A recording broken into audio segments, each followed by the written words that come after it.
The morning sun poured over the wide Kansas prairie, spilling golden light across miles of untouched grass and wooden cabins that seemed to breathe in the dawn.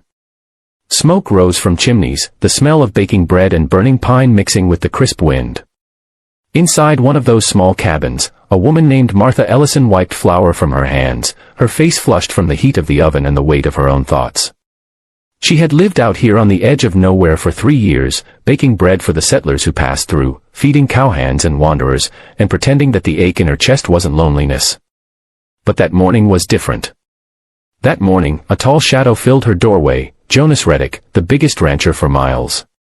His hat was dusted with sunlight, his shirt rolled up to reveal arms cut by years of hard labor, and his boots carried the dust of 100 miles. Martha froze, the dough still soft beneath her palms. She had heard of him, of course. Everyone had. He'd built his ranch from nothing, turning the barren land into a sea of cattle and wheat. But the stories also said he was hard as iron, a man of few words and fewer smiles. And now here he was, standing in her doorway, asking if she could cook for his ranch. His cook had taken sick, he said, and the men were starving. Martha's heart thudded painfully. She wanted to say yes, to grab the chance to prove her worth beyond her appearance. But then she caught her reflection in the tin pot hanging by the window, broad shoulders, round cheeks, arms that carried the marks of years spent kneading dough and lifting pots. Shame rose like fire in her throat. "No one loves a fat girl, sir," she whispered, unable to meet his eyes. "But I can cook.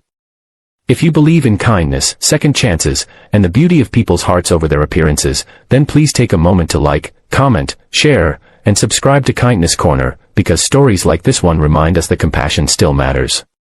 Jonas didn't move for a moment. The sunlight stretched between them, catching in the air thick with flour. Then he spoke softly, his voice carrying a depth that surprised her. "Miss Ellison," he said, "I'm not looking for love. I'm looking for someone who knows what care tastes like." His words hung in the air long after he left, and by noon, Martha found herself loading her few belongings into a cart and heading toward Reddick Ranch. The ranch was bigger than she had imagined.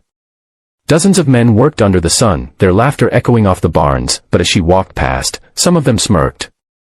"She's the new cook," one whispered. "Looks like she could eat half the kitchen." Their laughter burned through her like wildfire, but she kept her head down and went straight to the kitchen. There, she found her strength again. The moment she touched flour, she remembered who she was. Days turned into weeks. Martha cooked with her heart, thick stews, golden loaves, and pies that made even the coldest cowhand smile. Slowly, the teasing faded. The men began to linger at the kitchen door, bringing her wildflowers or asking for seconds. They said the ranch smelled like home now. But Jonas remained distant. He always thanked her politely after meals, his eyes unreadable. Sometimes she caught him watching her as she kneaded bread or tended the fire, but he never said more than a few words. Then one afternoon, a storm rolled in from the plains. The sky turned gray, the wind howled, and the ranch hands scrambled to tie down the livestock.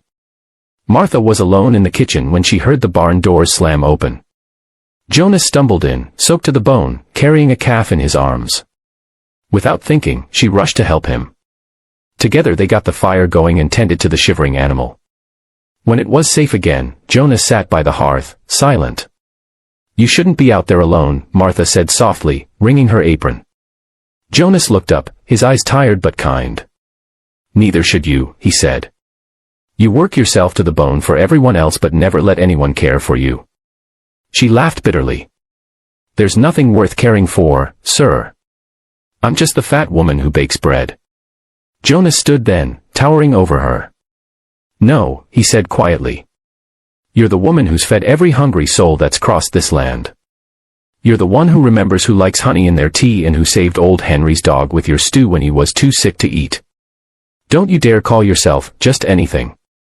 His words broke something open in her, a dam of self-loathing that had held back every compliment, every kindness she'd ever been given. For the first time in years, Martha cried. Jonas stepped forward, awkwardly at first, and wiped a tear from her cheek with his callous thumb. "You've got more heart than anyone I've ever met," he whispered. From that day on, something changed between them.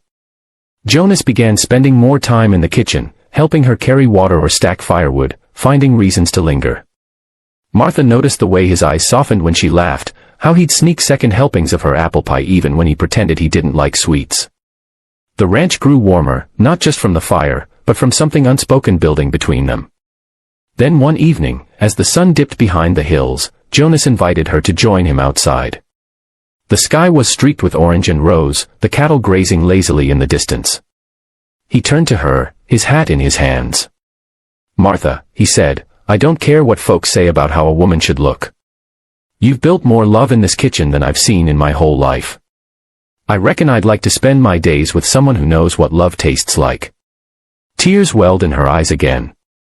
"Jonas," she whispered, her voice trembling, "I'm not what people expect a rancher's wife to be." He smiled, stepping closer. "Good," he said. "I've never wanted what people expect." The prairie wind danced around them as he took her hand.